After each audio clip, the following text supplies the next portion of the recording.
Good morning, good afternoon, good evening, तीनों एक साथ इसलिए कह दिया ताकि आप जिस वक्त भी ये सीडी सुन रहे हो मेरी दुआ आप तक पहुंच जाए। आज सुबह सुबह मैं एक वर्कशॉप ले रहा था। अचानक ही एक पार्टिसिपेंट ने मुझसे बड़ी गंभीरता से पूछा, डॉक्टर साहब, क्या आपको वाकई लगता है कि आपकी सीडी से या सेल्फ हेल्प की पुस्तकों से, पर्सनैलिटी डेवलपमेंट की किताबों से किसी को कुछ फायदा होता होगा, या फिर ये सब कोरी बकवास है? मैं सोच में पड़ गया, क्योंकि उसकी बात कुछ हद तक सही थी और कुछ हद तक गलत। मैंने उनसे कहा, मैं 100% आपसे सहमत हूं कि कोई भी स्पीकर, कोई भी मोटिवेटर किसी की जिंदगी नहीं बदल सकता। कोई भी किताब किसी की उलझन नहीं सुलझा सकती। कोई भी सारपूर्ण कहानी किसी को राह नहीं दिखा सकती, और कोई भी सलाह किसी की गलत आदत नहीं सुधार सकती।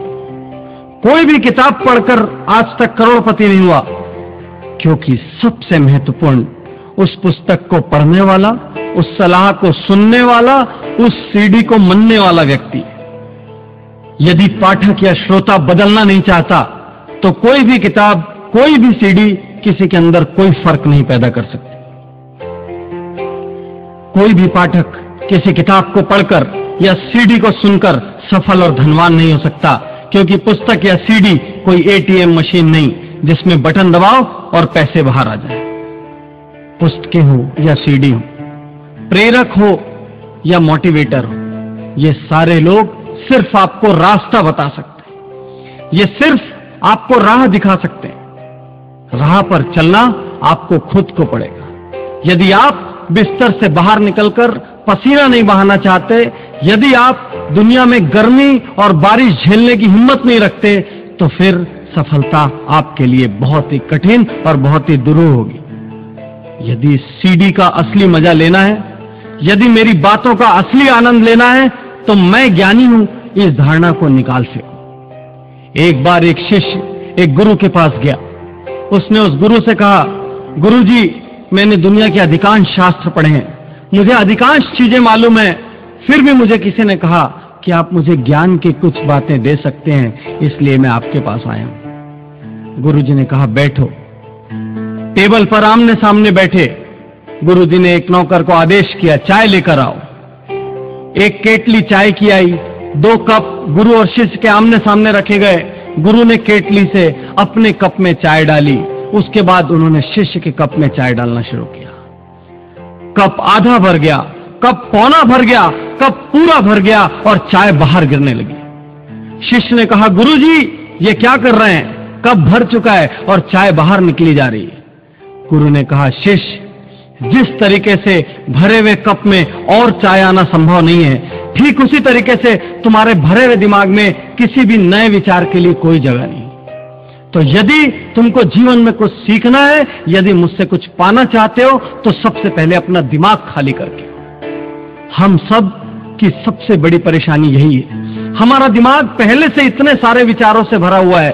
हम पहले से ही सोच लेते हैं अमुक बात से हमें कोई फायदा नहीं होगा, अमुक चीज बकवास है, और इसीलिए कोई भी बात ना तो हमें लाभ पहुंचा पाती है और ना ही हमारे जीवन में कोई सकारात्मक परिवर्तन ला पाती है। तो मित्रों, आप आगे मुझे जितनी भी देर सुने, जिन लोगों को बकवास लगे वो बकवास समझकर भूल जाए, लेकिन जिन लोगों के मन में जरा भी अपने जीवन को बदलने की इच्छा है, जो लोग अपनी एक भी गलत आदत को बदलना चाहते हैं, जो लोग चाहते हैं कि सफलता उनके कदम चूमे, जो लोग ये चाहते हैं कि वो जिंदगी में और हीनता के साथ न जिए, उन सब के लिए मैं अपने दिल से निकली हुई लाइनें कहना चाहता हूं। और यदि इस पूरे सीडी में आपने 1 या 2 लाइनें या 1 या 2 विचार भी ग्रहण कर लिए, तो यकीन मानिए आपके जीवन में बहुत बड़ा परिवर्तन हो सकता है। क्योंकि बहुत बड़ा परिवर्तन लाने के लिए बड़े बड़े पोथी और शास्त्र पढ़ने की जरूरत नहीं है। बहुत बड़ा परिवर्तन कभी कभी मात्र एक विचार के माध्यम से आ सकता है।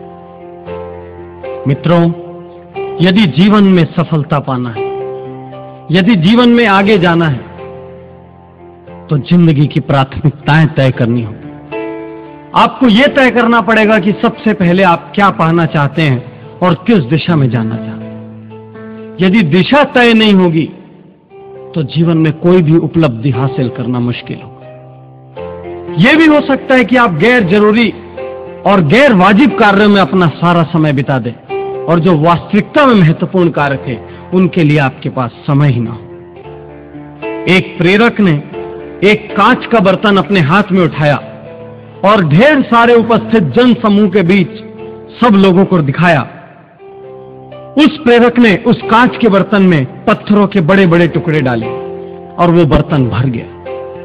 प्रेरक ने उपस्थित लोगों से पूछा, क्या इस बर्तन में कुछ और आने की जगह है?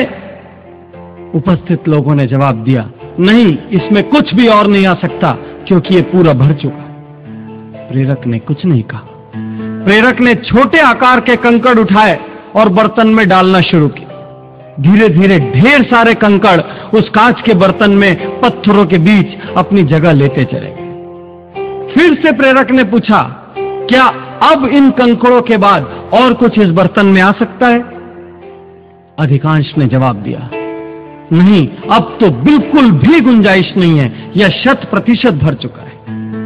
प्रेरक ने फिर से उस कांच के बर्तन को उठाया और उसमें रेत डालने लगा।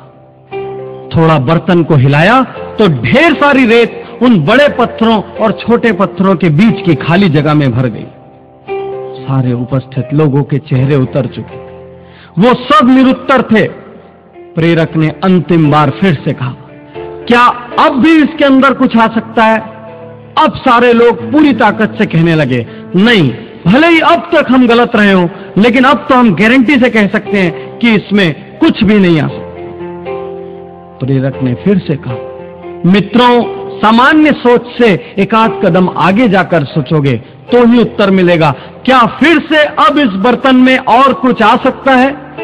उपस्थित लोगों ने 1-2 मिनट और लिया सोचने को और कहा, नहीं गुरुजी, हम पूरी तरह से समझ चुके हैं, इस बर्तन में कुछ भी और आने की जगह नहीं।